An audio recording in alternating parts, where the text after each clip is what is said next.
کتونکو علب خان شیرپوست تاسو په خدمت کې حاضر دی. دا ویډیو د سره ضرور شیر کې ځکه چې په دې ویډیو کې موږ تاسو ته یو اهم پیغام هغه ورکوو. ګراني ډیره زیاته ده او د خلکو قوت خرید چې کم دی هغه انتهایی کم دی او روزګار شته دی نه او په سر راله روجه منځ کې یوه ورځ ده.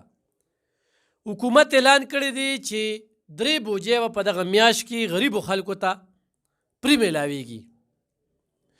اوس دغه 3 بوجې ډېر خلک وایي چې کوم د بېنظیر انکم سپورټ پروګرام والا خلک دي دا به هغوی ته میلاویږي. نو داسې نه ده.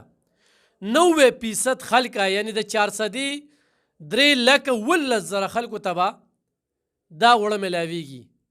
په 3,17,000 کې کم ایپ چې راغلی دی هغه به تاسو ته هغه دکاندار سره هغه ایپ وي د ستا شناختی کارډ نمبر به پکې ورکړي چې ستا نوم پکې راغلی وي تاله به 3 بورې وړه درکوي.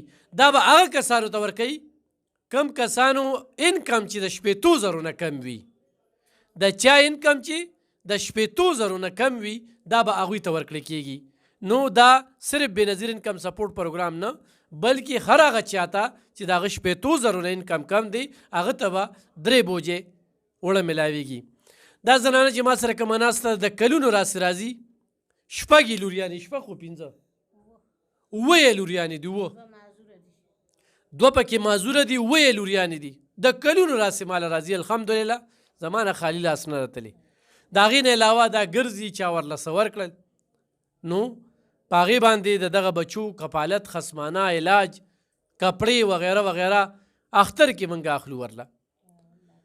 نو دا ضرورتمند د ساره د سلته کې راځي. الحمدلله دې ځای نه ډېر څه لاړل خو موږ پکې یو بله فیصله د الیکشن کړې ده او موږ وایي چې په دې طریقه باندې د خلکو خدمت وکړو. کرینوم نښه ده انشاءالله او خو موقع میلاو شوله. نو د انتظامي پام به لږ د غریبو ته طرف ته وګرځوو خو میاشت وي او خو زیاته وي ځکه چې دا ضله یتیم هم ده یسیر هم ده اواز هم نشته او بیا د دې حلقې اواز نشته. په کوم حلقه کې چې دې وخت کې موږ موجود یو ناست یو نو په دغې کې هم د تعاون یقین کوو. خو دا ویډیو سره په دې شیر کې چې دغه اوړه انشاءالله چې خلکو ته میلاویږي. جت مه جوړوئ رش مه جوړوئ ایرس مه کوئ ورځئ او دغه بورې به تر هغې پرتې وي تر څو چې کم پکې پرې دي نو هغه به میلاویږي. څوک هم چې دا کوټه چا سره د لیسنس دی ورسره هغه ته به د میل له طرف نه 25 روپۍ بورې هم میلاویږي ورته چې دا هم تاسو ته پته وي. نو د هغوی خو په هغې کې ګټې یو خو تاواني نو دغه د هغوی کار دی.